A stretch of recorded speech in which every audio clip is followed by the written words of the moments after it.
Bienvenue à tous et à toutes pour ce nouvel épisode du Canal Psy. Dans ce podcast, je partage avec vous mon expérience de plus de 15 ans en tant que psychothérapeute dans une approche intégrative. J'espère vous donner ici des clés pour mieux vous connaître et mieux prendre soin de vous.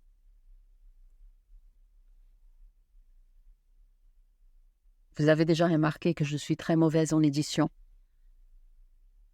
et que la qualité de mes enregistrements n'est pas celle que je voudrais.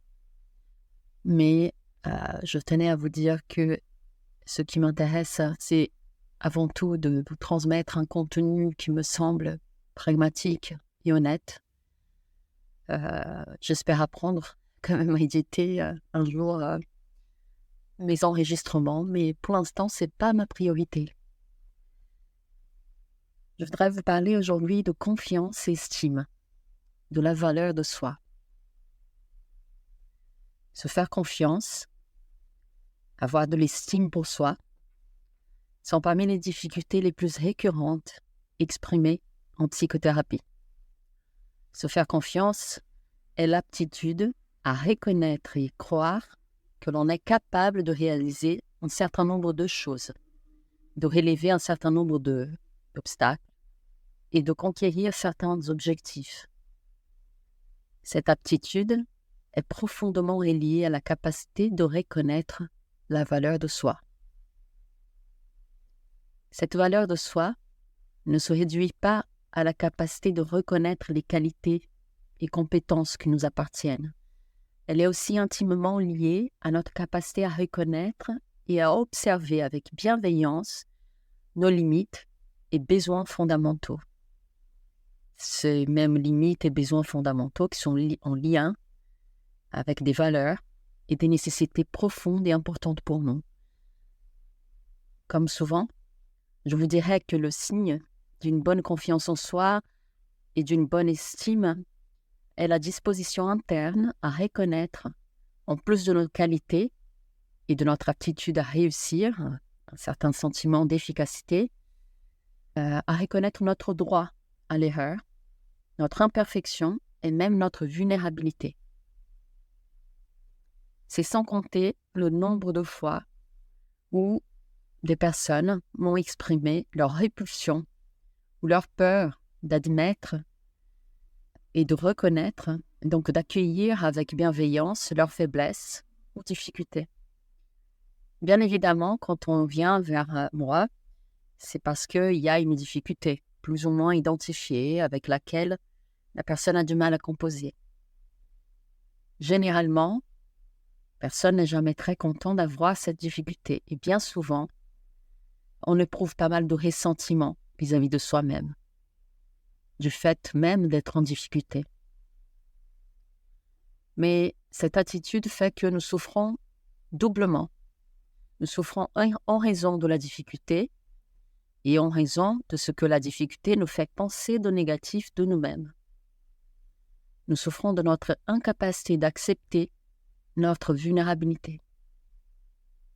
Alors que la vulnérabilité, tout comme la force, tout comme les défauts et les qualités, font partie de l'humain, font partie de chacun de nous. Il est malheureusement très fréquent que face à la difficulté et la douleur, nous adoptions une position d'hostilité, soit en refusant de le reconnaître ou d'accepter quelque chose que nous ne pouvons pas modifier ou sur laquelle nous ne pouvons pas agir, soit en s'en voulant d'en être arrivé là et en s'auto-dénigrant, quelquefois même en refusant le changement. Parce que cela voudrait dire devoir exposer son erreur, sa vulnérabilité ou sa difficulté, ne serait-ce qu'à soi-même. Pour surmonter ces défis, il est important d'apprendre à identifier et restructurer les pensées dysfonctionnelles qui minent la confiance en soi. C'est un peu la première fois que j'aborde ce sujet des schémas de pensée que je compte développer dans d'autres podcasts, dans d'autres épisodes. Mais il s'agit de remplacer les schémas de pensée négatifs par des croyances plus réalistes. Ce n'est pas de remplacer ces schémas de pensée négatifs par des schémas de pensée positifs. Il s'agit d'être réaliste, ancré.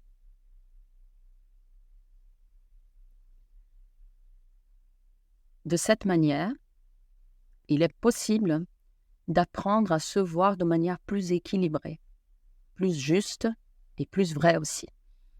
Donc, s'exposer graduellement aux situations anxiogènes ou qui nous renvoient à notre vulnérabilité peut permettre également de développer ses compétences et renforcer le sentiment d'efficacité personnelle.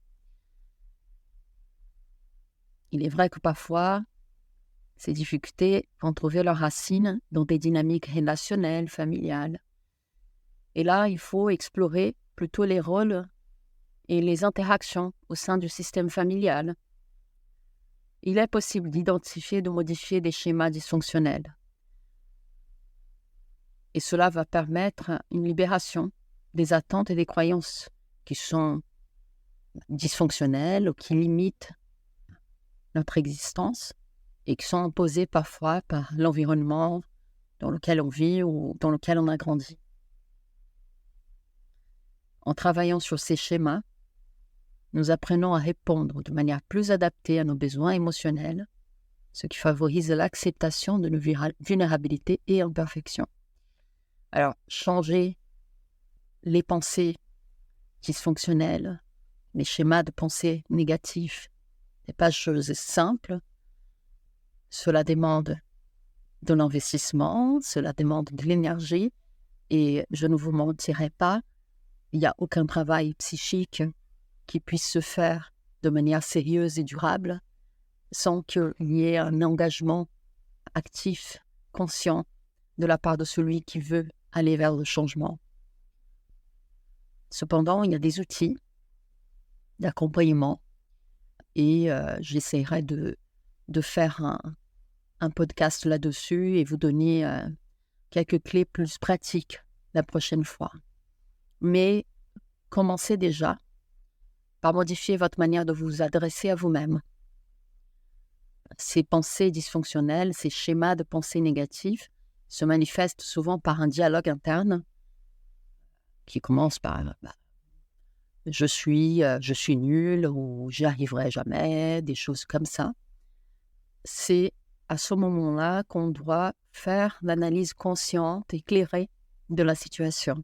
Je vous renvoie à mes autres podcasts sur les émotions et sur le changement où j'explique, je parle un peu de cette nécessité que nous avons de porter une attention bienveillante et ferme vis-à-vis de soi-même, vis-à-vis de ce qu'on est en train de vivre, afin de analyser les choses en tenant compte à la fois de nos émotions, mais qui disent beaucoup de choses, mais ce n'est pas toujours vrai. Mais on doit les tenir en compte, puisque parfois c'est le cas. Et de faire le dialogue entre cet état émotionnel dans lequel on se trouve, nos pensées, et ce qui se passe dans la réalité, objectivement. Cela permet de moduler un peu plus ces pensées négatives et peut-être de les remplacer progressivement par quelque chose de plus réaliste, de plus adapté, qui ne va pas vous faire penser que vous êtes invulnérable, puisque ce n'est pas une réalité. Nous sommes tous, que l'on veuille ou non, mais puisse vous permettre au moins d'avoir et de porter un regard plus bienveillant, d'accompagnement vis-à-vis de vous et d'améliorer ainsi votre estime. Je vous remercie pour votre écoute et je vous dis à bientôt pour un nouvel épisode.